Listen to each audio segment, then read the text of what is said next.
Next, we have How Much is Enough? Consumerism and Environmentalism. This speech is given by Professor Richard Payne. He is the Yehan Numata Professor of Japanese Studies of the Institute of Buddhist Studies, Berkeley. Professor, please. Thank you.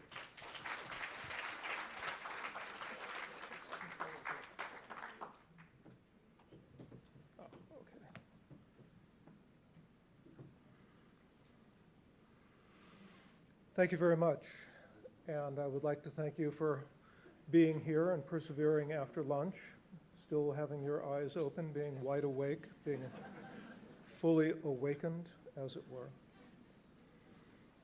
I would also like to thank the Institute of Chinese Buddhism and its leadership for having invited me to participate in this wonderful project that they've undertaken.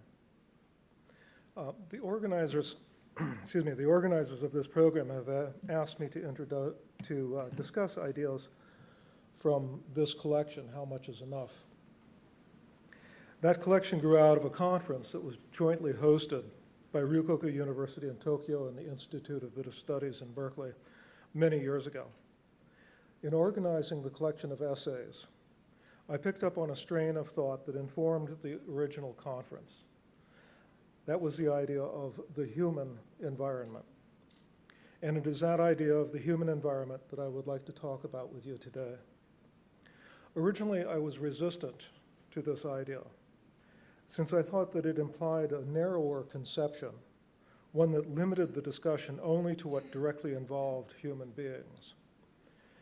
I came to realize, however, that there is no difference between the environment as a large concept and the human environment as a concept that is qualified by being human.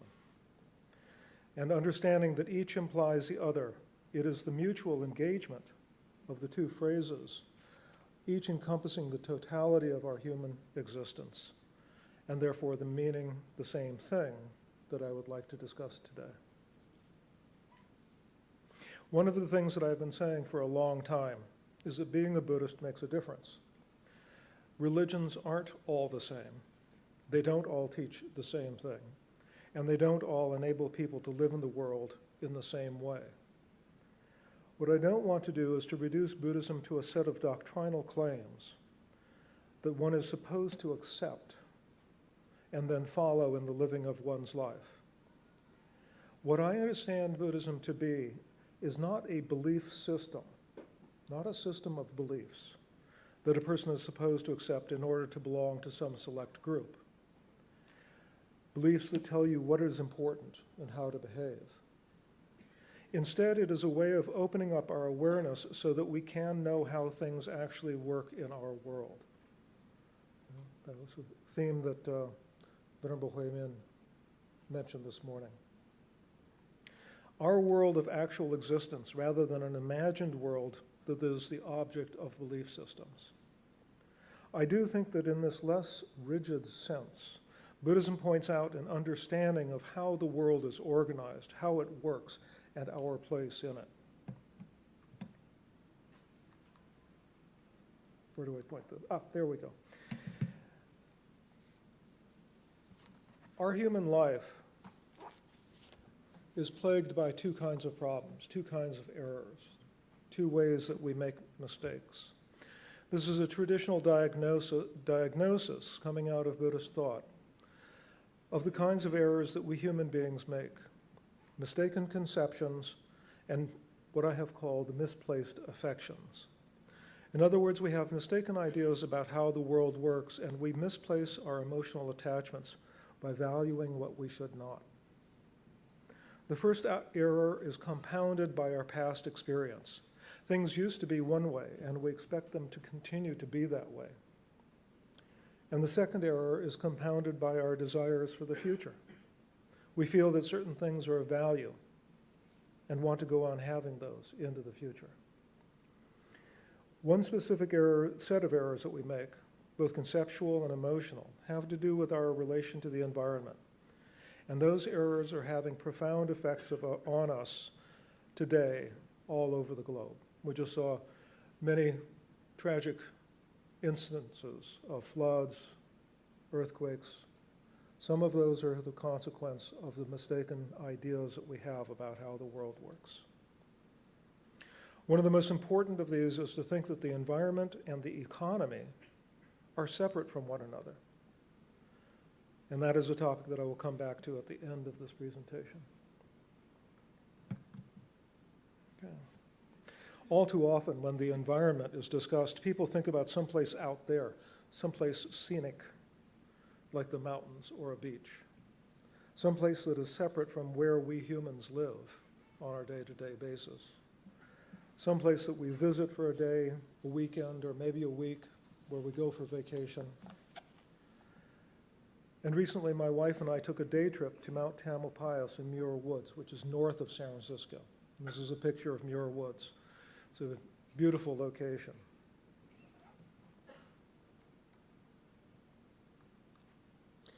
And Mount Tamalpais is the mountain on the side of which Muir Woods exists. It was a lovely outing for the day in the majestic groves of coastal redwoods. But as enjoyable as it was, it would be easy to think that it is separate from our home. After all, we had to drive 2 hours to get there. It was a long day. We left after work. We wound up spending the night before and then going over the next, and then driving home, and it got late. So it was someplace separate. It would be easy to think of it as a separate location, someplace out there in the environment, in the natural world. Thinking this way is based, in other words, on a separation of the human world and the natural world from one another. And thinking in this way, in turn, reinforces that dualistic way of thinking. So this is it's a circle. We think of it as someplace separate, and thinking of it as someplace separate reinforces the idea that it is separate. Thus, when those supporting environmental issues are highlighting the problems of consumerism, try to appeal to us, we often find scenic photos of nature and wild animals as the predominant themes. And indeed, this is one of the problems for the environmental movement. When the environment, when the natural world is located out there in the realm of mountains and beaches, right, and groves of coastal redwoods, the environment fails to rise to a sense of immediate personal urgency. In much the same way that floods in some place like Bangladesh are not an immediate issue of concern, except maybe to the members of Tzu Chi. Despite the tragedy of what we were told about by the news media and our sadness, sometimes all too short term, in response to the image and the stories that we see. The idea of the human environment, however, attempts to address the way that our environment right here is fully interconnected with mountains and beaches and groves of coastal redwoods. And with the animals threatened with extinction by loss of habitat and with disastrous floods in Bangladesh or Idaho or Bali or West Virginia or just last winter in San Jose, California, near where I live. It was kind of shocking to have an urban area that is within about 12 miles of where I live flooded, and people being cast out of their homes, and homeless people losing their places under bridges where they live. The more we understand, however, the more we learn that these are all interconnected with one another. So that's one of the major themes that I find coming out of the Buddhist tradition that addresses these issues of how we are part of the environment. So interconnectedness, one of the images, one of the ways that Buddhists have to talk about the interconnectedness of all things is to use a metaphor based in Indian mythology, and that is the image of the net of Indra.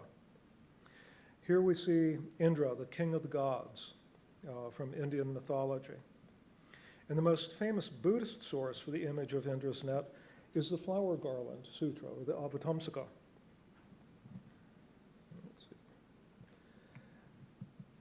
So in the Flower Garland Sutra, we are told that on top of the cosmic mountain, on top of Mount Sumeru, this is one representation of the cosmic mountain, Sumedha. Indra has a palace, and in the sky over the palace he has had a net of jewels hung, the stars in the night sky. The jewels are at each node of the net and are constructed such that each jewel reflects every other jewel in the net.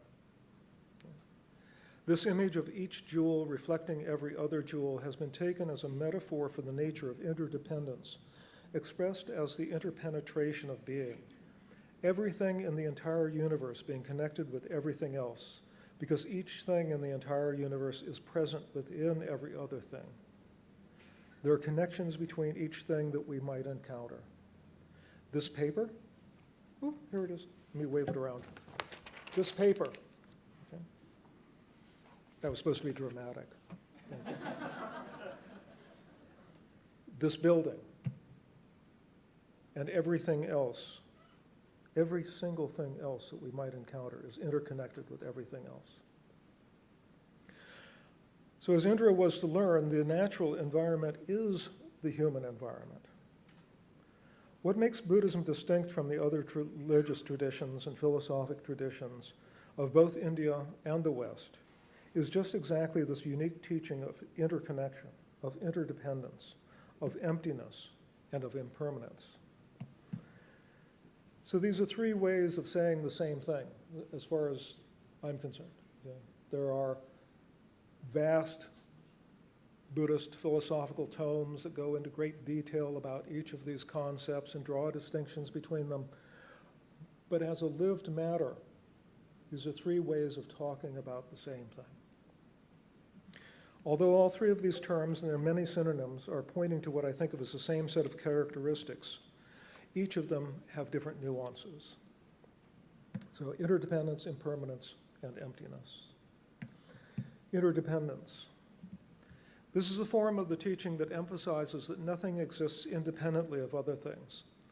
The seats in this hall, the ones that you're sitting on, the ones that Professor Tong told you to be aware of while you calmed your mind.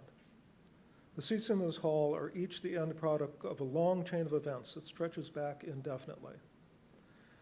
That is, to some point at which we decide we've had enough and don't want to think any further back in the chain of interconnected causal relations.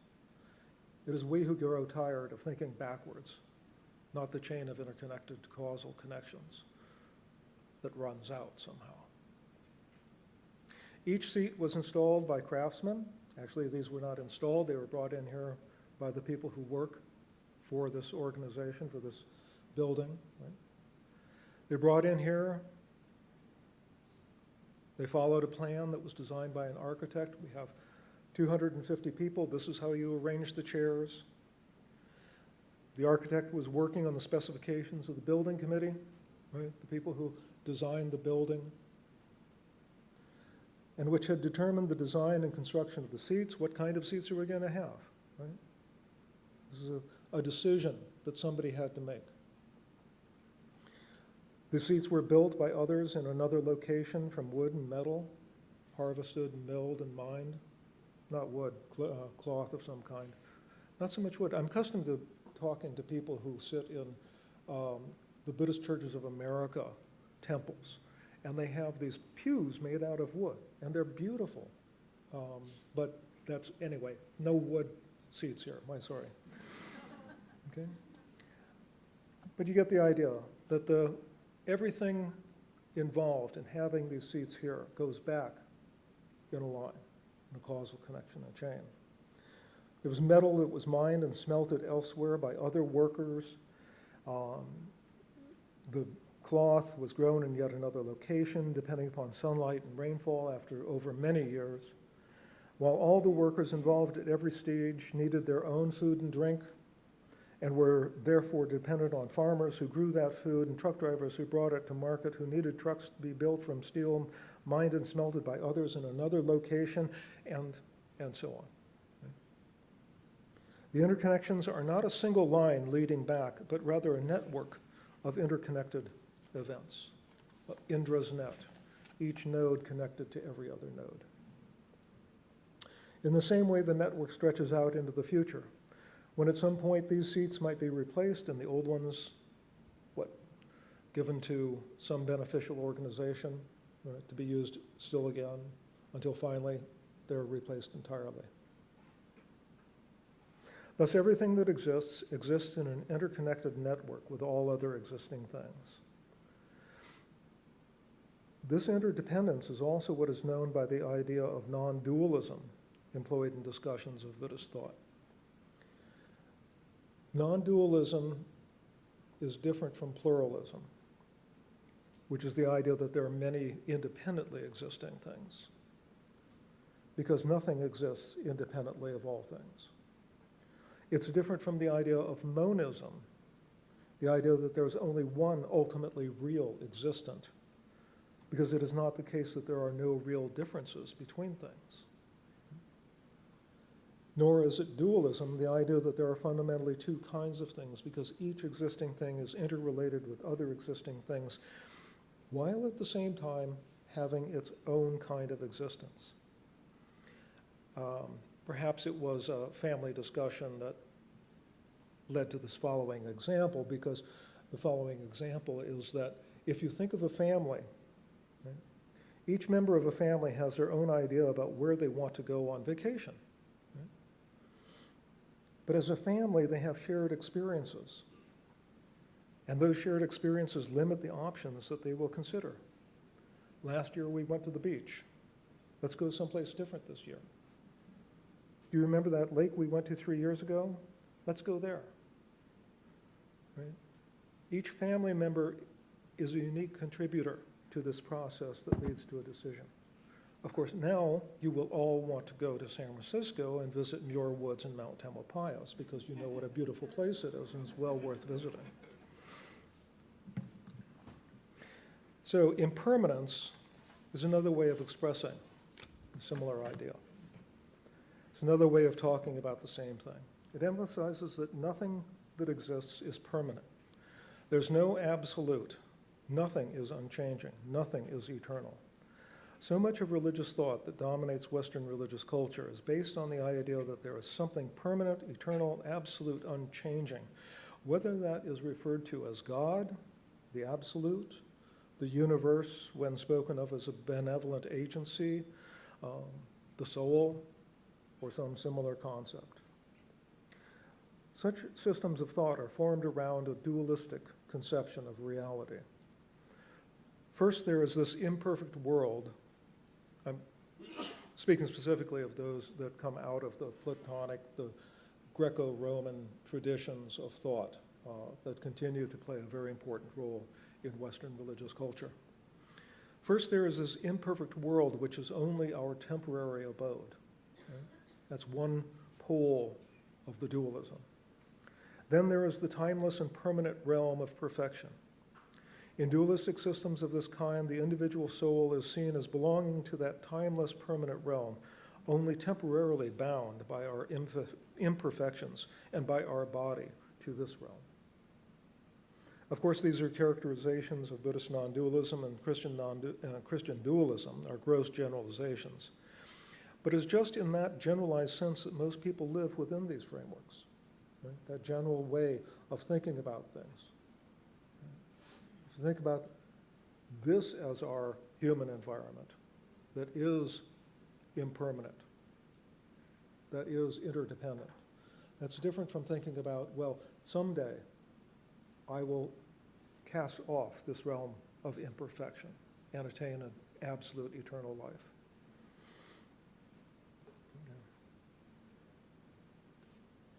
One of the places in which we see the difference between the non-dualistic view of impermanence, interdependence, and emptiness, and the dualistic view of a temporary, imperfect world and set in opposition to a perfect realm of timeless and eternal, is in aesthetic traditions. Right? And of course, these are gross generalizations as well, but as general characteristics, the differences are informative. One important example that I'm familiar with because of my own background in studying Japanese Buddhism are the artistic traditions of Japan, which are enriched by this idea of impermanence, which is called in Japanese wabi-sabi. I always thought that that was some kind of little condiment that you squeezed on top of rice, but no, it's not. It's an aesthetic concept wabi-sabi. As an aesthetic concept, this extends appreciation of impermanence to include an appreciation of imperfection and incompleteness. And one of those is asymmetry. Right? So in the Japanese art of flower arranging, flowers are arranged in asymmetrical fashion. There is purposefully not set in a highly structured way. And even in this photo, you can see that the photo was taken in a manner to emphasize asymmetry. Right? The balance is created between the object of the flowers and the empty space around it. Right? And that kind of contrast is not limited to Japanese aesthetics. Okay.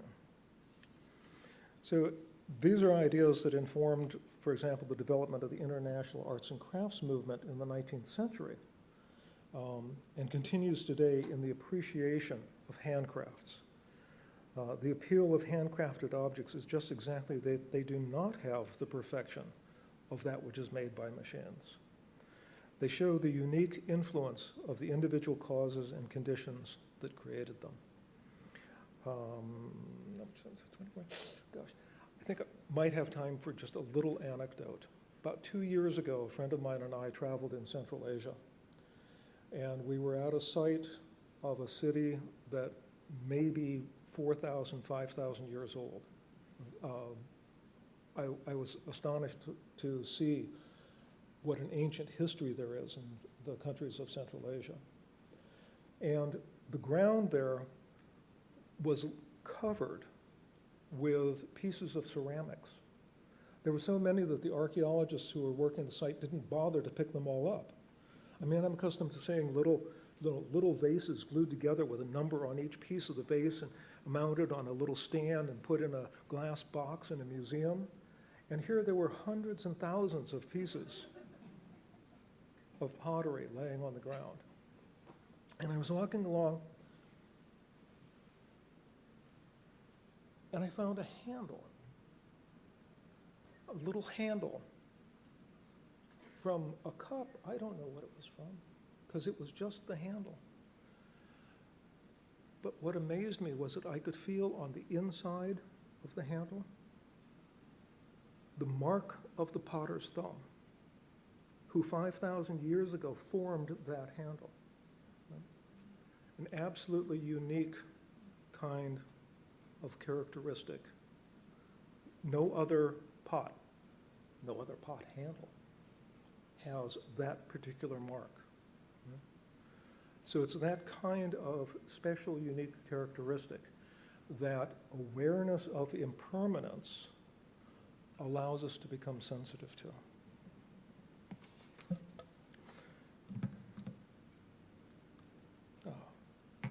So emptiness. This is an idea that it's interesting to me how many Buddhist teachers, at least in the English-speaking American world that I'm familiar with, make this into a really complicated, difficult topic. I've heard one talk about how trying to understand emptiness will make your head explode, so you shouldn't bother.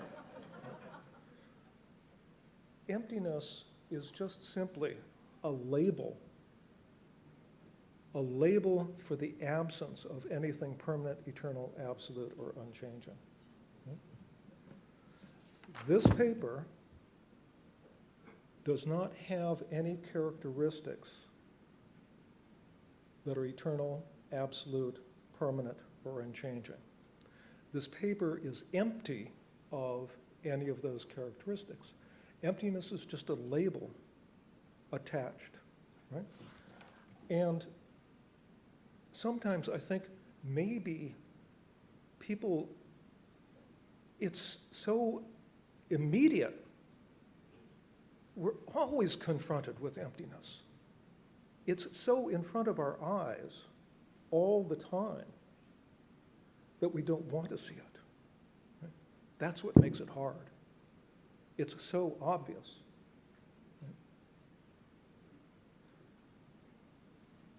Your lovely new suit, 10 years from now, it'll look like mine, right? Okay? It's a new one. I know, this is 10 years old. Okay. So impermanence is so immediately present to us all the time that it's hard to see. And yet it's so obvious. It's so simple. It's so right there. And those are that's based on an argument, development of the concept that is found in some of the Tibetan philosophic teachings, which it seems to me I don't quite have time to go into now. But the conclusion is important, that emptiness itself is empty.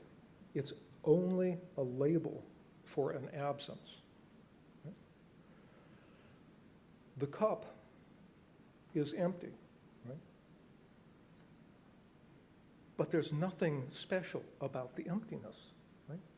It's just the space within the cup. That's all. That's all that emptiness is. And yet realizing that is in fact what marks all of our knowledge, all of our existence, all of our way of living in the world, our very being, is what connects us in the human environment to everything else in the natural environment as well.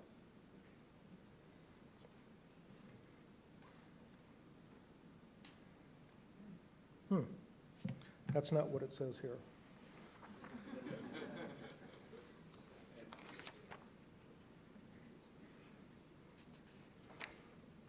Okay. We'll go with this. This is, so one of the points is, where did the flame go? The flame didn't go anywhere. The flame was a process. And when the causes and conditions that made for that process changed, the flame no longer exists.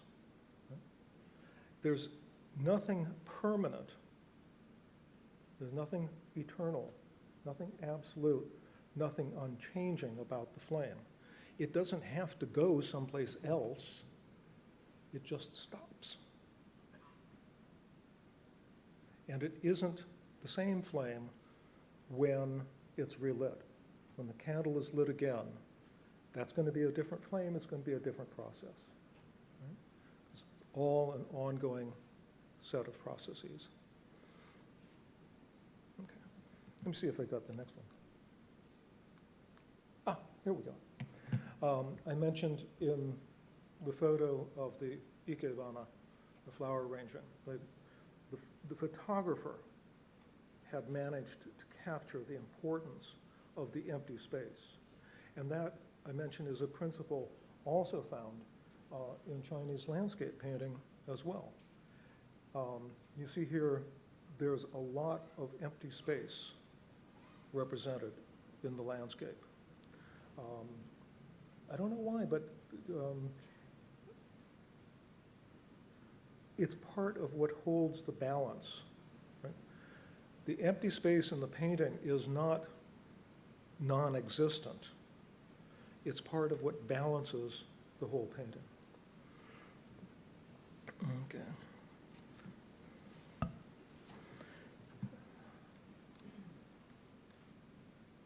Okay.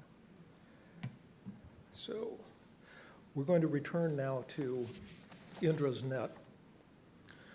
The image of Indra's net is part of a much larger story, right? One that is not found in the Flower Garland Sutra itself.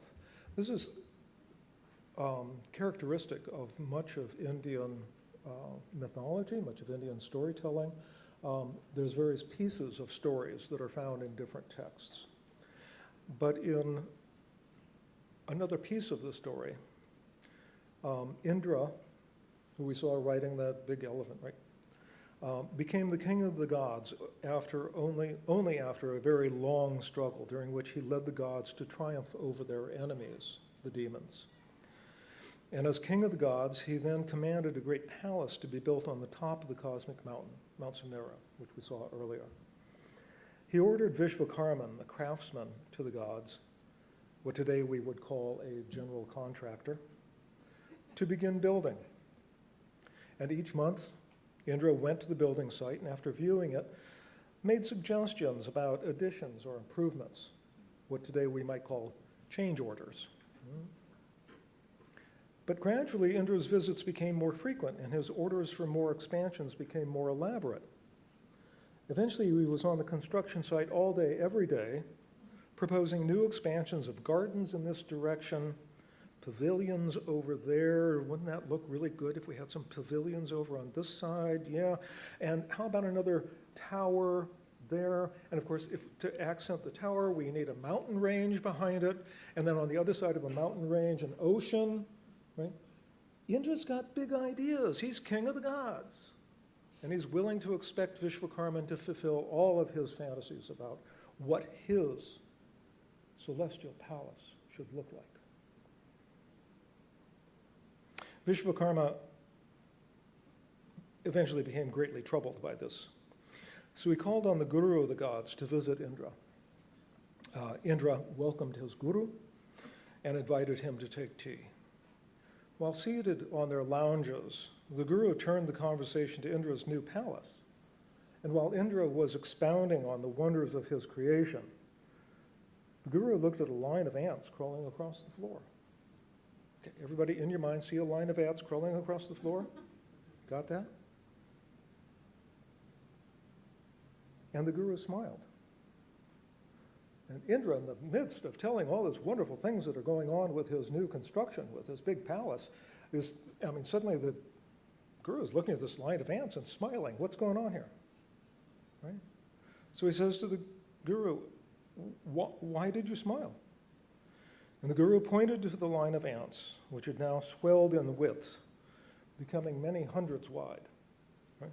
And stretching out in both directions further than Indra could see. And the guru said that he had smiled because at one time or another, each ant had been a king of the gods. And Indra's like, what? He is, of course, stunned by this realization. Every one of these millions of ants had at one time been king of the gods, just like he was. He thought he was the only one. But seeing so many, he realized that his time as king of the gods was not eternal. His status was not permanent. When causes and conditions changed, he would no longer be king of the gods. And eventually another would take his place.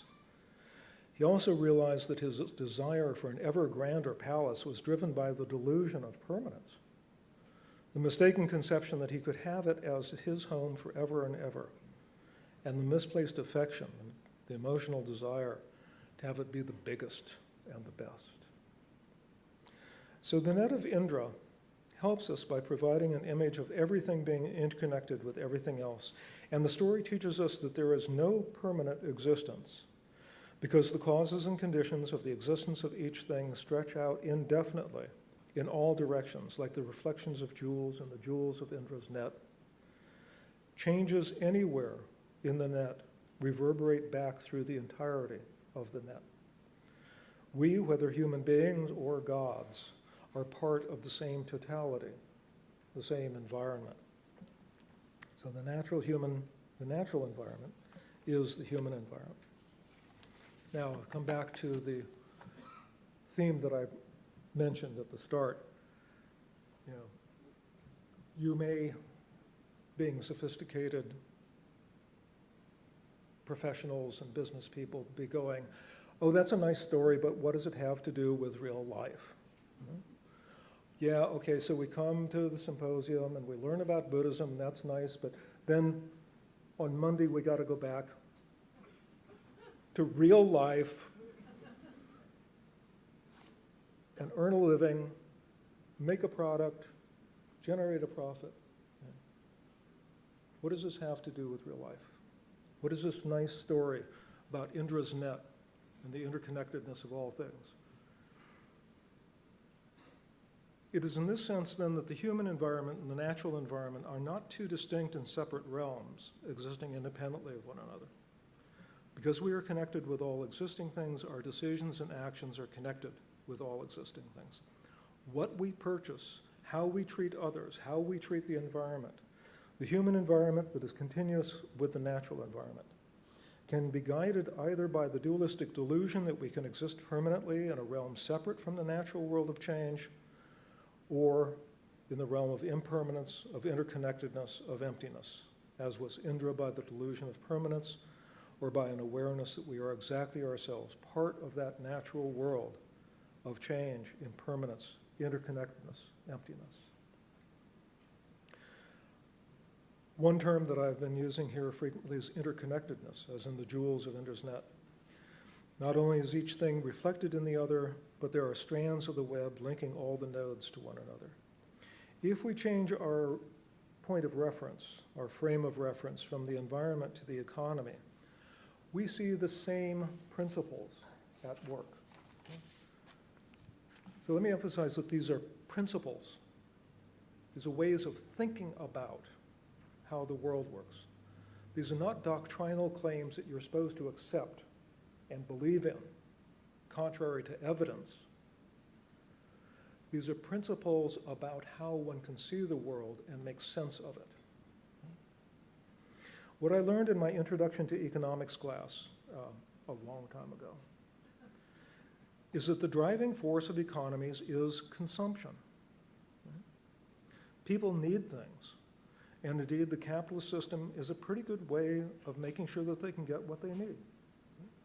In the case of catastrophes, then there may be other kinds of things, other ways of making sure that people get what they need.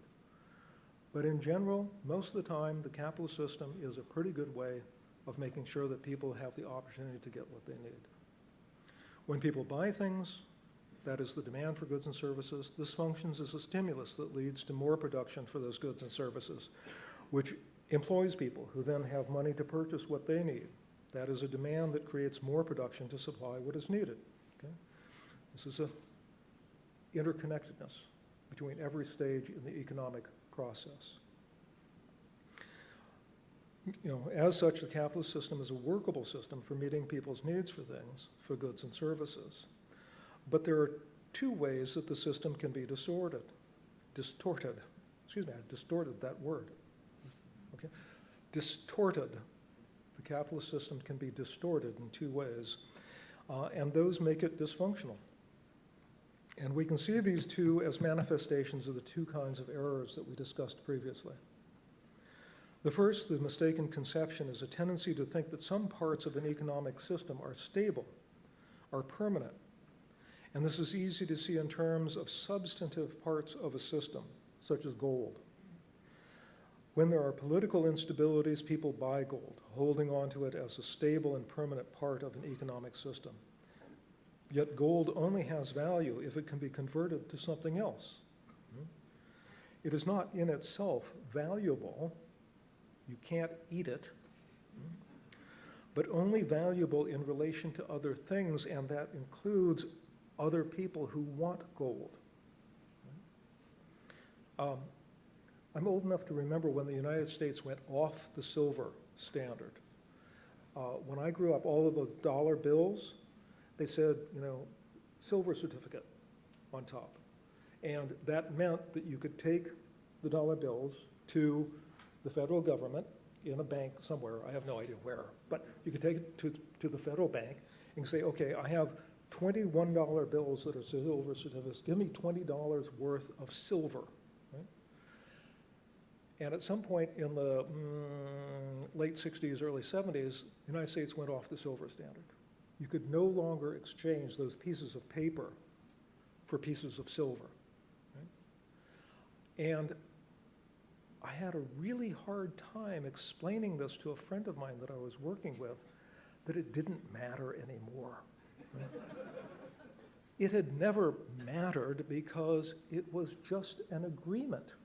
Right? Nobody ever went and got the silver. We just traded these pieces of paper back and forth. Right? It was a convention. It was a social agreement. Right?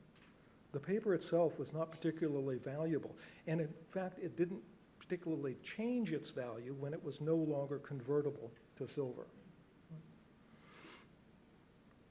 Okay. So that's one way in which the capitalist system can be distorted. More abstractly, some people seem to think of wealth as somehow absolute. Right? I have wealth. Excuse me, I can hardly say that with a straight face. I have wealth. Yet wealth is only a momentary measure. It is a momentary measure in the movement of money, goods, and services through an economic system. It is not something fixed. Right? It's like a snapshot. Right? I didn't include any pictures of me from 10 years ago, so, but like, if I had, you would have noticed a difference, right? Right? So it's a snapshot of an economic system at a particular time. Right? It's not going to stay that way. It's a momentary measure. Substantial elements and abstract elements of economic systems only have value in relationship to the rest of the system. Business people can only make a profit if there are consumers, and consumers can only buy the products of business people when they are employed and receive some of the income produced by the sale of goods. It is a process. It's a cycle. It's an interconnected web of exchange. The second error, misplaced affections, is the emotional motivations created to stimulate consumption. And this is how normal consumption becomes consumerism. Right? When the normal demands for consumption, the normal demands that we all have for food, clothing, shelter, transportation, education, right? When those normal demands are distorted into an imaginary fulfillment of the desire for something permanent, right? Something eternal. Artificial needs and desires are stimulated in order to sell products. And lots of classic advertising worked on the basis of creating anxieties. Oh my goodness. Oh, do I have dandruff? Uh-oh, I better buy that shampoo. I might embarrass myself on the date. Uh-oh. Right? The creation of anxieties. Or when we're led to think that something will fulfill a desire when it won't. We want the new car to remain new forever. Right? But like everything else in the human environment, it is impermanent, and because everything is impermanent, we are interconnected. Nothing stands still outside of the realm of change. I was interested to discover that the local car wash that I go to once every 3 or 4 years, right? You can now get a scent that smells like new car. Okay? To make your car smell like a new car, even if it's 10 years old like mine. Right? Same as the suit. Right? So, it's like we're going to create the illusion that by having gone to the car wash, you got a new car. Right? It's clean, it's shiny, and it even smells new. It doesn't smell like the cheeseburger that you left the wrapping in the back for 2 days, right? Or, I'm sorry, maybe not you. I have to admit. Okay. So if we think about the Buddhist teaching of the middle way, it applies to economics just as much to our engagement with the world around us. The middle way traditionally was talked about as the middle that the Buddha found between the extreme austerities that he performed as a yogi, supposedly eating 1 grain of rice a day, right, for 6 years. Became very emaciated, but he realized that he couldn't function that way, right? That the austerities themselves were not the answer. He'd already realized that self-indulgence was not the answer.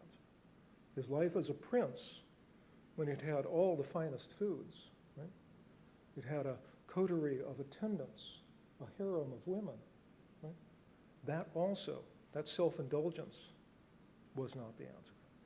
So he found a middle way. He accepted an humble offering of rice gruel in the morning as the sun came up. Right? And that allowed him to engage in the meditation that led to his awakening. So the middle way between extreme austerities and extreme self-indulgence, the middle way between the rejection of consumption, right, which some people promote, right, that we should not, consume. I see I have 3 seconds, 2. On the one hand, and this artificially stimulated consumerism on the other. Time for the last slide. So the interconnectedness, the impermanence, emptiness, these are principles that demonstrate to us as principles, not as beliefs that you're supposed to take on, but as ways of thinking about how we live in the world. Right? These principles show us how it is that we, living in the human environment, here, in this room together right now, are indefinitely interconnected with everything else in the world. Even a lake in Africa with the sun coming up. Okay? So that quiet lake on the other side of the world where the animals are coming to the water, it's morning there, right? Somebody told me it's morning there. It's morning in Africa, the animals are coming to the water. That is part of our human environment as well. And it's really important that we respect the interconnections we have all over the web of intra. Thank you very much for your attention as well.